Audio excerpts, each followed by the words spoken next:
Hello everyone. आज चाहिँ हामी च्याप्टर डाइस लिएर आएका छौँ।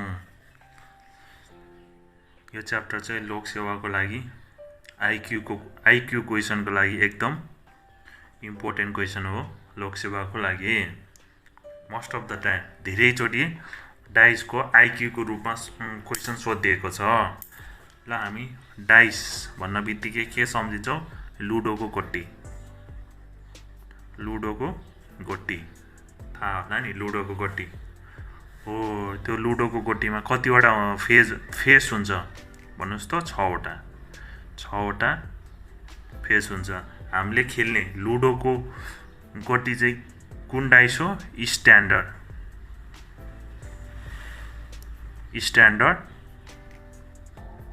डाइस हो। स्ट्यान्डर्ड डाइस भनेको मतलब के हो भने, यदि तपाईले हल्लाएर गोटी फ्याल्नुभयो र फेस कार्ड माथि सबैभन्दा टपमा 1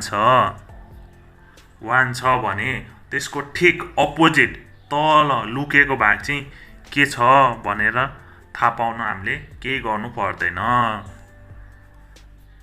माथिको फेस डाइस र अपोजिट अफ फेस डाइसको एडिसन सम चाहिँ के हुन्छ? जोड चाहिँ के हुन्छ? 7। अब 1 लाई कति जोड्यो भने 7 हुन्छ? 6। त्यही भएर 1 चाहिँ फेस डाइस भयो। यसको अपोजिट फेस डाइस चाहिँ कुन हो? 6। अब 2 दियो भने यसको अपोजिट फेस डाइस कुन बनियो? 2 को अपोजिट डाइस कुन हुने भयो? 5। किनभने 2 + 5 भने 7। यदि 3 छ फेस डाइस, अब त्यो फेस डाइसको 3 को फेस डाइसको अपोजिट डाइस कुन हुने भयो? 4। किनभने 3 + 4 भनेको 7। यो चाहिँ एकदम सजिलो हो। यस्तो खाले लोकसेवामा चाहिँ हजुरलाई एकदम कमै सोधिन्न भन्न त सक्दिनँ म, एकदम कमै सोधिन्छ। तपाईलाई सोध्ने क्वेसन भने अब आउँदैछ है त। मैले तपाईहरुलाई भनिसकेँ कि स्ट्यान्डर्ड डाइसको क्वेसन एकदम कमै आउँछ। तपाईलाई आउने भनेको यस्तो क्वेसन हुन्छ जसमा चाहिँ पिक्चर दिएको हुन्छ, जुन चाहिँ स्ट्यान्डर्ड डाइस होइन। तर हामीले के मान्नुपर्छ भने स्ट्यान्डर्ड डाइसको तपाईलाई याद छ होला नि, स्ट्यान्डर्ड डाइसमा के हुन्छ? फेस र अपोजिट साइड जोड्यो भने 7 हुन्छ भन्ने हामीलाई थाहा छ। अब मानौँ हजुरले स्ट्यान्डर्ड डाइसमा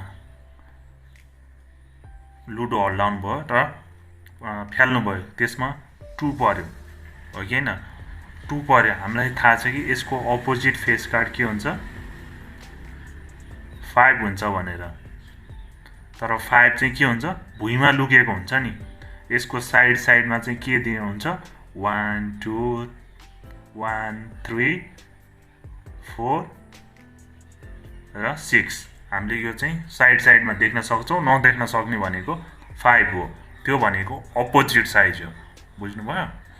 अब हामीले यही प्रोसेस, यही मेथड युज गरेर यस्तो पिक्चरवाला डाइसको सोलुसन निकाल्छौँ। अब यस्तो आयो हजुरहरूलाई एउटा कमन नम्बर लिने। हजुरलाई के छ भने अपोजिट साइड अफ 4 सोधेको हो कि होइन?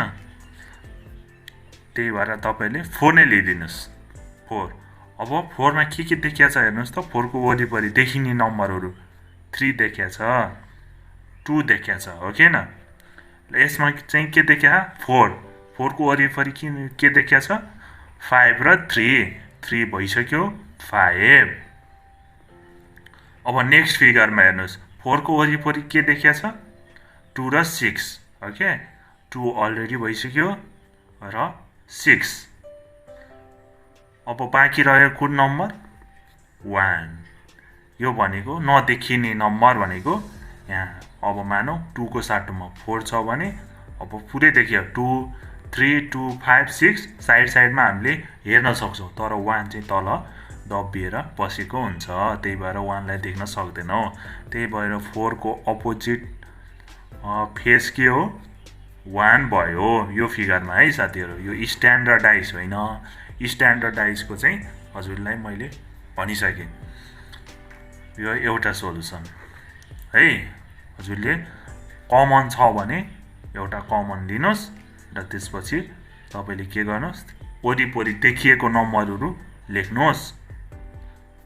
देखिएको नम्बर लेखेपछि जुन नम्बर बाँकी हुन्छ त्यो नम्बर चाहिँ के गर्नुहोस्, अपोजिट फेस कार्ड हो त्यसमै टिक लाउनुहोस्। ओके, त्यसैगरी सेकेन्ड क्वेसन चाहिँ यस्तो रहेछ, find the opposite number of the face showing 6। यो पनि हामीले सेम गर्ने हो। पहिला 6 जसको फाइन्ड गर्नुपर्ने हो त्यसको त्यो नम्बर लेख्ने 6 को। अब 6 को वरिपरि देखिने नम्बरहरू चाहिँ कुन कुन हो, 3 5 6 1 3 भइसक्यो। यहाँ 6 देखिँदैन, यहाँ पनि 6 देखिया छैन। अब बाँकी रह्यो कुन नम्बर, 2 र 4। अब यहाँ चाहिँ हामीले के याद राख्नु पर्यो भने 6 को अपोजिट नम्बर चाहिँ किन हो, 2 र 4 मध्ये एउटा हो। किनभने 3 5 1 चाहिँ साइड साइडमा हामीले देख्न सक्छौँ। 6 पल्ट्यो भने यो फिगरमा 6 पल्ट्यो भने साइड साइडमा हामीले के देख्न सक्छौँ, यो 3 5 1 यिनीहरू चाहिँ अपोजिट नम्बर हुनै सक्दैन। यदि अपोजिट नम्बर हो भने 2 र 4 मध्ये एउटा हो। अब हामीलाई के गर्नु छ, एउटा मात्र पत्ता लगाउनु छ, एउटा मात्र अपोजिट साइड पत्ता लगाउनु छ। त्यसको लागि के गर्ने, अब हामीले अब 3 5 1 यो मध्ये एउटा अपोजिट साइड निकाल्ने, एउटाको अपोजिट साइड जो चाहिँ 2 होस् या 4 होस्। 3 5 1 मध्ये एउटाको अपोजिट साइड चाहिँ कुन हुनु पर्यो, 2 र 4 अनि हाफ से हाफ 6 अपोजिट साइड नम्बर आउँछ। अब त्यसको लागि हामीले फर्स्ट कुन लिने, 3 लिन्छौँ। 3 लिन्छौँ। ओके, 3 लिन्छौँ। 3 मा देखिएको फिगरहरू हेर्छौँ, 6 र 5 देखिया छ। यो सेकेन्ड फिगरमा 1 6 भइसक्यो। यो लास्ट फिगरमा 4 र 5 भइसक्यो। अब यसमा के छ भने हजुरले के देख्न सक्नुहुन्छ भने 2 मात्र यसमा छैन। त्यसको मतलब 3 को अपोजिट साइड के भयो, 2 भयो। 3 को अपोजिट के भयो, 2। 3 पल्ट्यो भने 2 चाहिँ यसको अपोजिट हो। अब के भनेको थिएँ, यहाँ माथि हेर्नुहोस् त, 2 र 4। अब 2 को अपोजिट साइड हामीलाई 3 हो भन्ने थाहा पाइसकेपछि अब 6 को अपोजिट के हुने भयो, डाइरेक्टली 4 हुने भयो।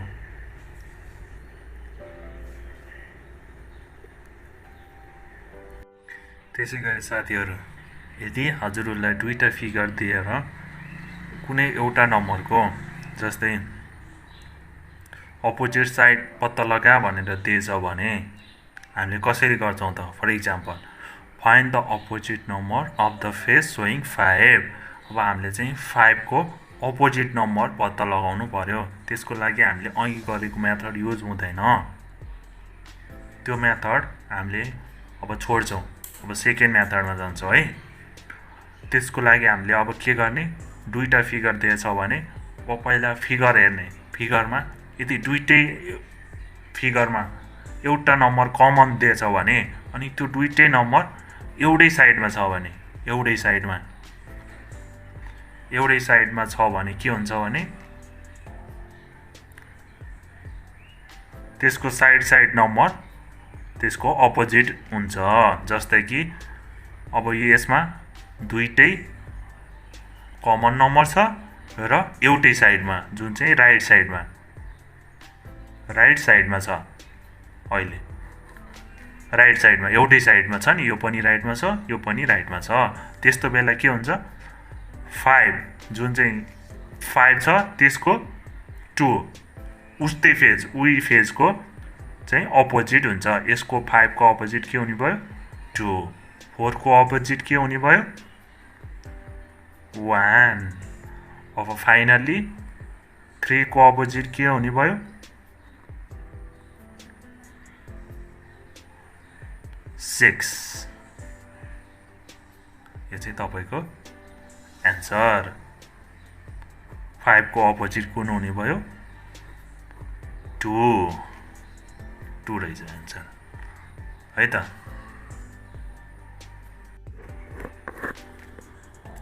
त्यसैगरी तपाईहरुलाई यदि दुईटा फिगर दिएर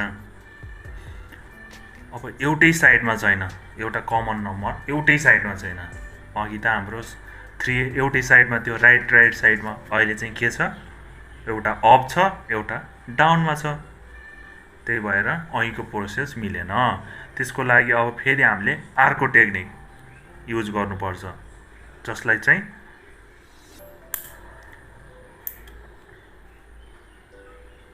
क्लक एन्टी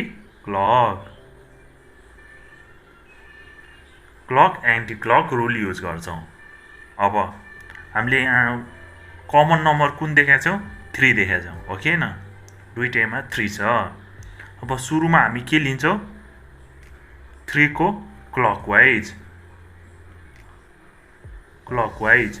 3 को क्लकवाइज के छ यहाँ 5 छ अब यसमा 3 को क्लकवाइज के छ 1 छ 3 को क्लकवाइज के छ 1 छ अब यो भनेको के हो भने 5 को अपोजिट चाहिँ 1 हो रे 5 को अपोजिट 1 त्यस्तै गरी एन्टी क्लकवाइज अब हामीले कमन नम्बरको एन्टी क्लकवाइज लिन्छौं एन्टी क्लकवाइज नम्बर लिन्छौं 3 को फर्स्ट फिगरमा एन्टी क्लकवाइज नम्बर कुन छ 4 छ अनि त्यसपछि 3 को सेकेन्ड फिगरमा एन्टी क्लकवाइज नम्बर कुन छ 2 छ अब के भयो एन्टी क्लकवाइज चाहिँ clock anti clockwise rule use गरेपछि यो पनि के भयो अपोजिट नम्बर 4 को अपोजिट के भयो 2 भयो अब हामीलाई सरी यहाँ 3 को सोधेको है तपाईहरुलाई 3 को नम्बर अब हामीलाई के थाहा भयो 6 हो भनेर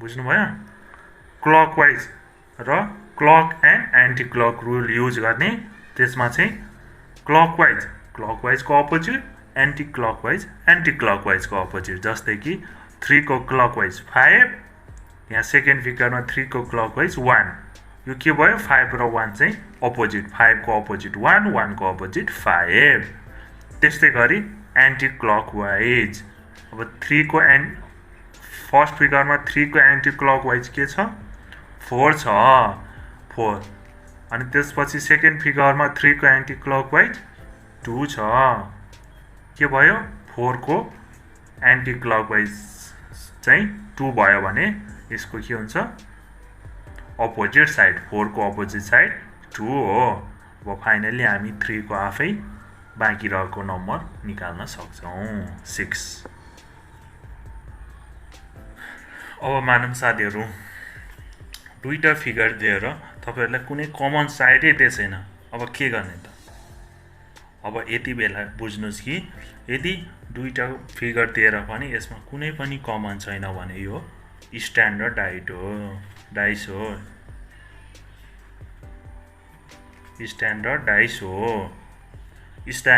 हो अब हामीलाई के भने find the opposite number of the face showing 3 को अपोजिट साइन के थाहा पाउनु पर्यो हामीले नम्बर 3 को अपोजिट कुन नम्बर हुन्छ डाइसमा 3 को हामीलाई थाहा छ कि स्ट्यान्डर्ड डाइसमा यदि फेस कार्ड र त्यसको अपोजिट जोड्यो भने चाहिँ 7 हुन्छ भनेर अब 3 मा कति जोड्दाखेरि 7 हुन्छ त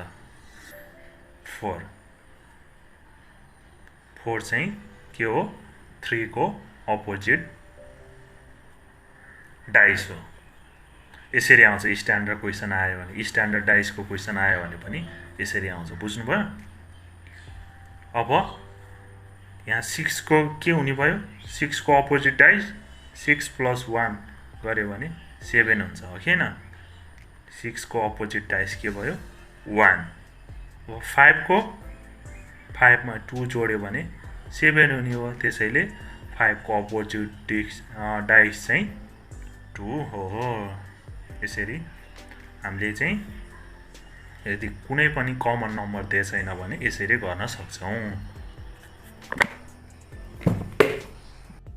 त्यसैगरी साथीहरू हामीले डाइसको क्वेसन सकेका छौँ र तपाईहरूले यो सबै स्टेप फलो गरेर तपाईले डाइसको जस्तो सुकै क्वेसन पनि सल्भ गर्न सक्नुहुन्छ।